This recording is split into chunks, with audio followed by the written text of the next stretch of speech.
So we're here at the Great British Beer Festival 2012, and we've been waiting in line for the Fuller's Reserve number 4. Just got our first third of a pint and just about to sample it right now. Here we go.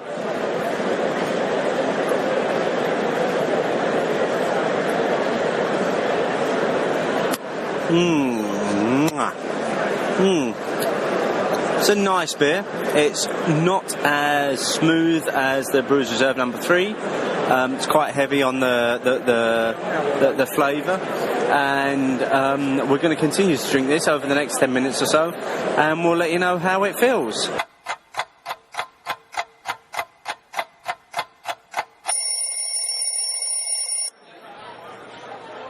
The Beer O'Clock Show with Steve and Mark.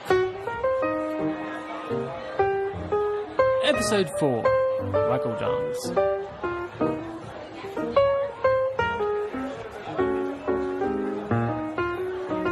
Hello and welcome to the Beer O'Clock Show, your weekly look at a tipple of choice, where we debate, discuss and pick apart one beer a week. My name is Mark, and joining me from the 11th largest county in the UK, it's Steve. Hello, mate. All right, mate. How you doing? I'm doing well. Can you tell I've been looking up Wikipedia for little intros for Essex? Excellent. I'm expecting something different every week then now. Oh, yeah. I'm considering it being a thing, a different way of introducing Essex every week. Apart from that, how are you doing? I'm very well, thank you. Yourself? Yeah, I'm not doing too badly at all, thanks. Like I was telling you earlier, I resigned from my job this week, so I've got that little feeling of freedom that at least for the next 2 months before I start the new job. Beers. That's what this show is all about. My last week has not been that adventurous since we drank the old Golden Hen last week. I've managed to get through 2 Adnams beers, basically, a Soul Star and a Lighthouse, which were both quite nice. But that does not compare to the adventures you had last Friday when you took the train into Kensington Olympia and went to the Great British Beer Festival. Yes, indeed I did. It was good. It's the first time I've been into Olympia. It's a really nice old building. I don't know if you've been in there before, but I don't know if it used to be a station, but it's got one of those high station roofs. Yeah. But it was quite spacious, and I had a relatively good time sampling quite a few beers. Didn't manage to hit all that were on my list, unfortunately. As well, you had quite the list. I did have quite the list. I think the problem was that most of the ones that were on my list either sold out by the time we got there on the Friday, or they weren't ready to go on. They weren't ready to start being served by the time we left. So I had to find suitable alternatives throughout the day. But I think I managed about... I was having a little count back. I think it was about 18 or 19 different brews that are sampled in the 6 or 7 hours that we were in there. That's not too. That's about 6 pints. Well done. Yes, yeah. Because I know you were tweeting by the end of it saying, "I don't know how I'm going to get home." You obviously managed it all right. I managed it all right, and I managed it with a plastic Viking hat with long blonde plaits on. Which wasn't mine, which at some point during the afternoon we acquired, and it ended up on my head. And I quite literally travelled from Kensington to home with this thing on my head, like it was the normalest thing that you would expect. And what did the missus say when you walked in the door with that on? I got the standard post-beer festival comment, which is, "Look at the state of you." As I stood there in the doorway smiling. With your Viking hat on. Yes, yeah. But it was a good day. It was there was some live music in there as well, which just made the atmosphere just a little bit more chilled. It didn't feel like it was too crowded. in there. There was a nice amount of people. Started getting busier as it started going into the evening, but you'd expect that because people are probably coming out of work and going in there for the evening session. Yeah. But no, it was a most enjoyable few hours. Cool. And we had the clip at the beginning of the show of the Fuller's, what was it? Brewers Reserve 4. Yeah, Brewers Reserve number 4. What were your final thoughts on that? Because we only had the initial tasting in the clip. Yeah, I've got to say I didn't enjoy it as much as I enjoyed the Reserve number 3 last year. The number 3 was much sweeter as a beer, and I found although this one was smooth, it was because it had been brewed in Armagnac cognac cases. It was quite literally like drinking a spirit. There was more spirit than there was beer there this year. So it was okay. It was a nice beer. You wouldn't drink too many of them because again it was up there in the 8.5% range, I think. But I didn't enjoy it as much as I did the number 3 last year. Right. What was the number 3 last year? Was that what was special about that? That had been brewed in whiskey caskies, and I can't for the life of me pronounce the name of the whiskey cask that it was brewed in, but it begins with A, and it sounds. I can't pronounce it. It's a very long word. I think it's a very well-renowned brand of Scottish whiskey, although it sounds Austrian or German. Right. But it's very definitely Scottish. But that was just a really sweet beer that one last year from what I can remember of it. And as I say, this year's one just didn't meet up to the expectations set by last year's one. A bit too spirit-like. Too spirit-like, too over the top with spirit flavour. Yeah. Yeah, I'm not a fan of spirits at all, so I doubt I would have enjoyed that.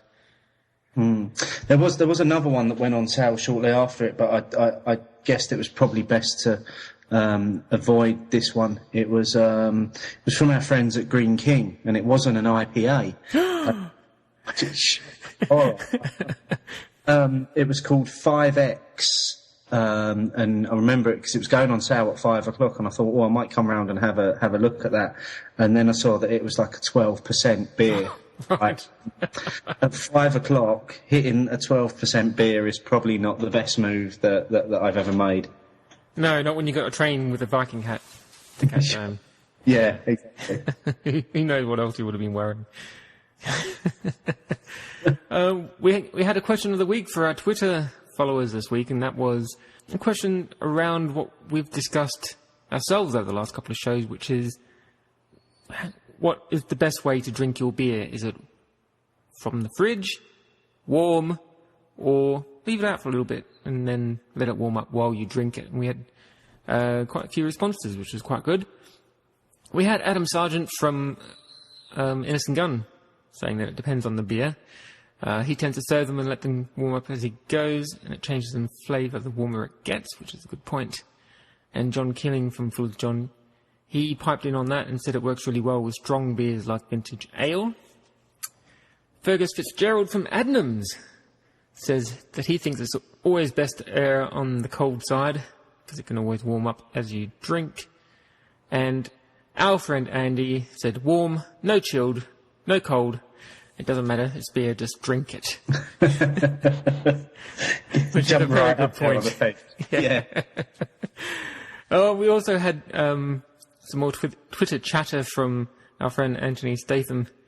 He tried a golden hen after it was featured on last week's episode. He quite liked that. And he also tried a hopping hare from Badger, which he said was a cracker. So we might give the hopping hare a go sometime soon. I think I remember having a little bit of banter with Anthony on Twitter about stealing the Olympic catchphrase of "Inspire a Generation." Oh, that's right, because he kind of jumped the gun.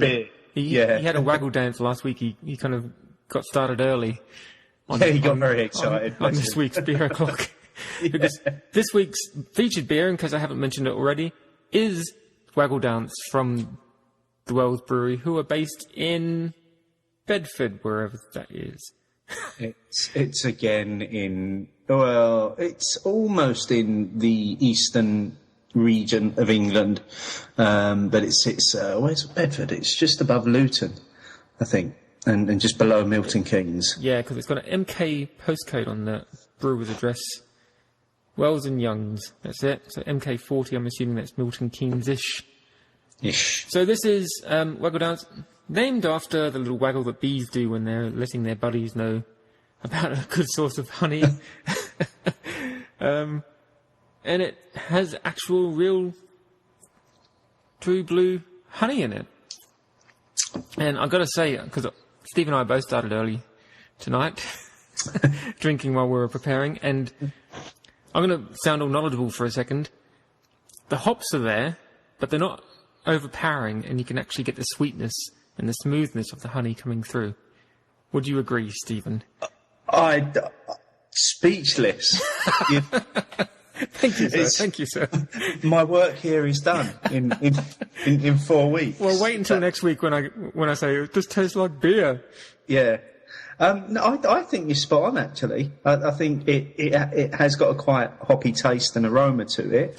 But as you correctly point out, it's not overdone, and you can actually, as opposed to if we compare it to the old Golden Hen from last week, which also cites that it has honey in it. It didn't come through as strong. I think in this beer you can actually taste the sweetness of the honey. Yeah. It kind of lingers in the mouth after you've taken a gulp.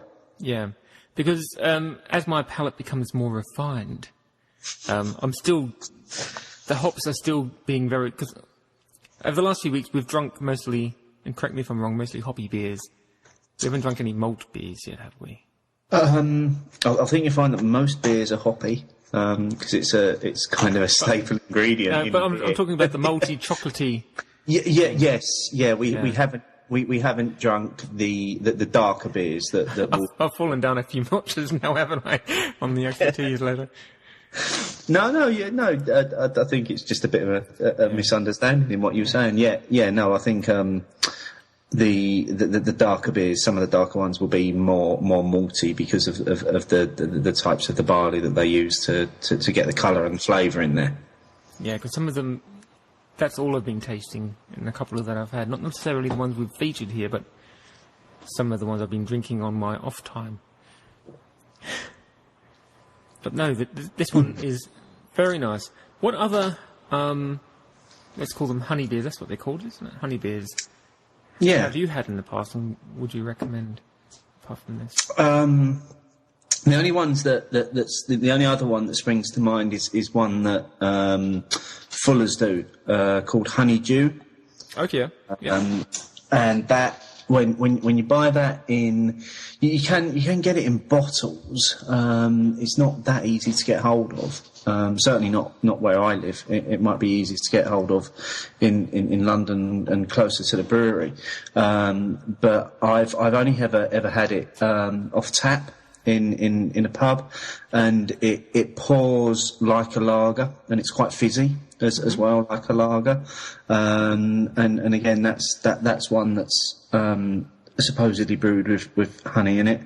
And then, as I say, the old Golden Hen last week, there's no others that immediately spring to my mind that I've had with honey in, but I'm sure there are a few out there, and I'm sure if any of our listeners want to chip in on Twitter with any other honey beers that they can think of, we're quite happy to be steered by our adoring public. Indeed.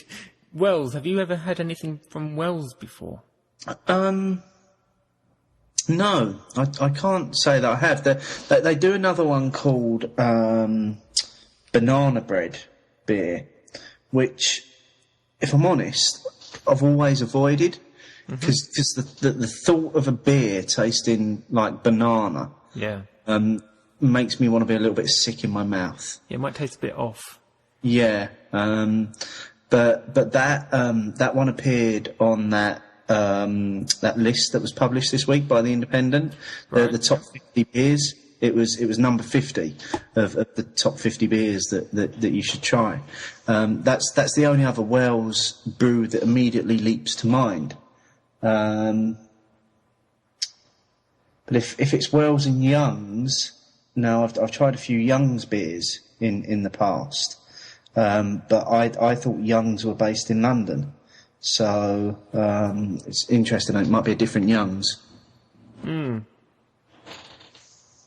Yeah, well, if anyone who's listening to this can recommend any beers or knows any beers from Wells and Young. I got this one from our friend Andy, so I'm sure he's a connoisseur of the locals. They're a bit more local to him than they are to you, so you might find it a bit easier to find. And thanks very much, Andy. This is a very nice beer. I appreciate it.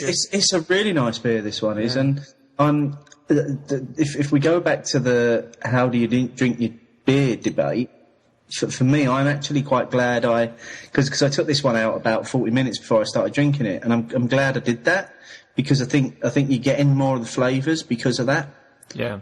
And it's quite a nice beer, actually. I think it's only the second or third time I've ever drunk this, so this is a new experience for me. Yeah, because I started drinking it maybe 20 minutes ago when I was just waiting for you to come online. And yeah, the taste has actually changed over the last 20 minutes. Maybe it's just me getting used to it. But yeah, very smooth, isn't it? Yeah, I think you know that just I think from my mind, not that I want to say that I was right, but I was right. The general consensus seems to be to start off with your beer cold or chilled, and let it warm as you drink it. Yeah. That seems to be the way of doing it. Yeah, take it out of the fridge a little bit before you start. Yeah. Because I know that some of the ones that we've had straight from the fridge, or that I've at least had straight from the fridge, it is just the coldness at first. Yeah. You don't get much of the taste through. I've just been searching while we've been chatting for other Wells and Young's beers, and they do quite a popular brand. Wells do the Bombardier beers. Oh, really? Yeah. So, and what else they do? Young's Bitter, and I think they do Courage Best as well. Wow. I believe Chaz and Dave once sung about. Showing my range of musical And knowledge. Bombardier is the one that Rick Mayall's doing the commercials for it. That's the one. Bombardier! That's it. Oh God, they do loads actually. From a Wells perspective, they do the banana bread and the Waggle Dance, Bombardier, Eagle, and then they do a gold version of their Bombardier. Then they do a couple of Courage Bitters, a couple of McEwen's. So they do McEwen's Export as well. Okay, I've not heard of that one. It's what I always thought. It was Scottish, clearly, again, showing my knowledge around beer isn't maybe as great as I like to make it out to be. And then they do a few Youngs as well.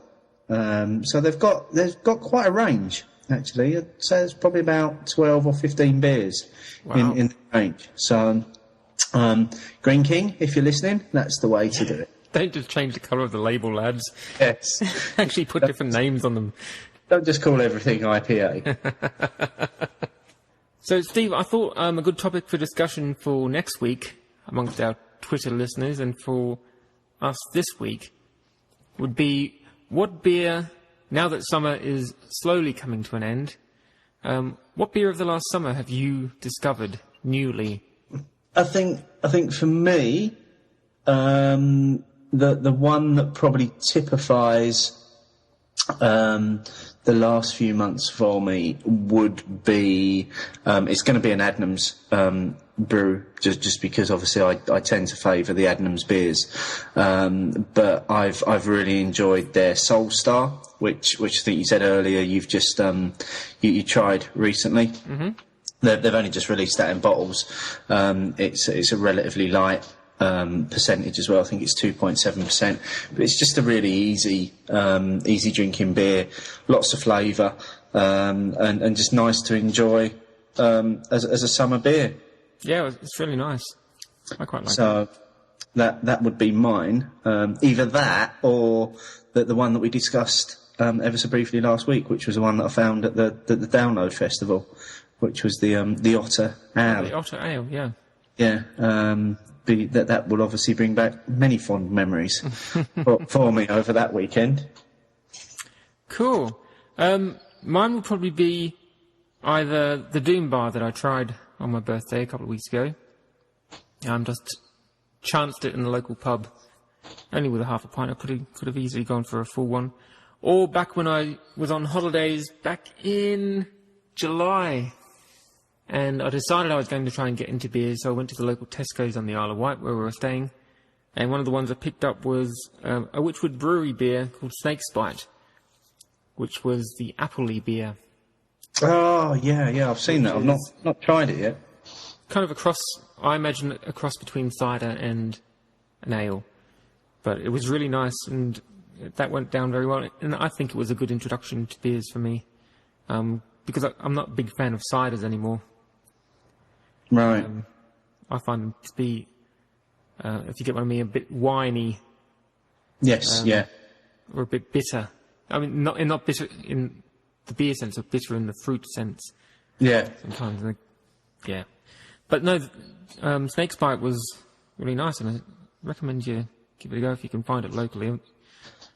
They've done another one similar to that now, haven't they? I think it's called Forest Fruits, where again it's by Whitewood, and it's a beer that's been brewed with a range of different fruit flavours in it as well. So they clearly seem to be expanding their market. Yeah. Well, I'm seeing Hobgoblin all over the place now. Yeah. Locally, that isn't, like over at the Sainsbury's across the road, a little Sainsbury's local, they've got Hobgoblin and bottles there all the time, which we hadn't seen before. They normally just had like the Fullers or the other local beers, and the lagers, of course. Yeah, so that's my pick. If you want to give your recommendations for a beer that you've tried, or even a beer that you've brewed, since we have some breweries listening to us, anything you want to promote, but especially the beer connoisseurs listening who have tried something new over the last 3 or 4 months that they think would be of interest to their fellow listeners, you can tweet us at Beer O'Clock Show, on Twitter, of course. You can email us at beeroclockshow@gmail.com, or visit the website at beeroclockshow.co.uk and put a comment on this episode's article, which will be on the front page. Right, I'm kind of drifting off now. This is going down very smoothly, this Waggle Dance. Yes, same here as well, actually.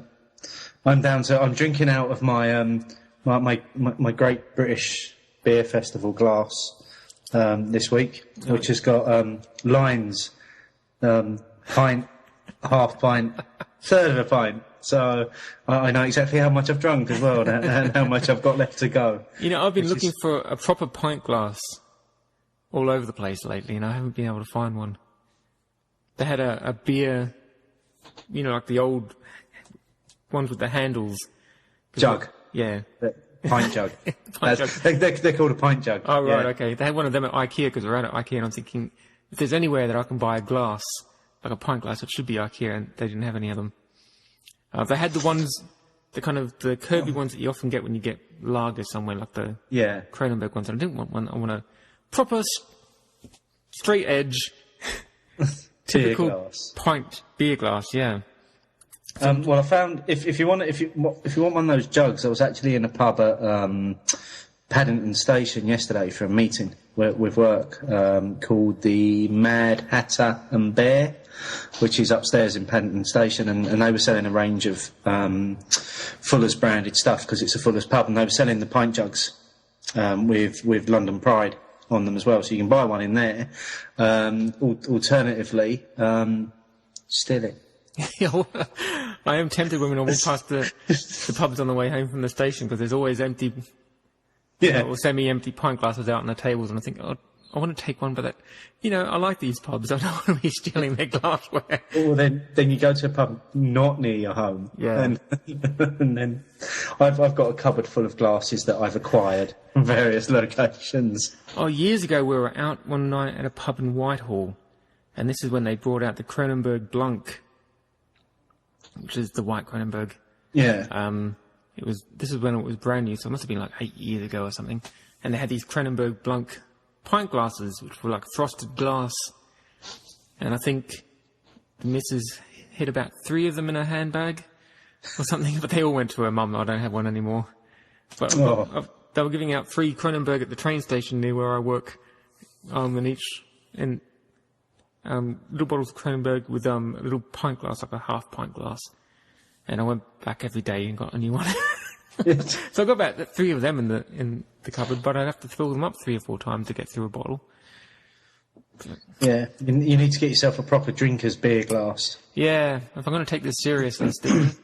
Yes, that's it. At the moment, I've got some John Lewis ones, which are just normal drinking glasses, which I think the wife wanted to keep for good. You know how they always keep things for good. Yes. As in, don't get used. Yes. But it's my default beer glass now. Well, we had a slight domestic this morning over the glasses in the cupboard, because there's only a certain amount of space in any cupboard for glasses, and I had to have a clear out because I got the one that I bought from the beer festival and also acquired another one from the beer festival as well, and I wanted them to go into the cupboard, so I moved what my wife termed as her pint glass out, which is an old Stella glass, like one of the old Stella glasses, not the new chalice things that they've got, but a proper pint Stella glass. So my simple response was, if you can actually tell me the last time you drank out of it, it can stay in the cupboard. Clearly she couldn't, so it went. I had to make space for my beer glasses. Make way, man coming through. Don't worry, she won't be listening to this, will she? No, she won't to this at all. She rolls her eyes every time I say I'm going to... I'm podcasting tonight. What are you really? Yes, interesting.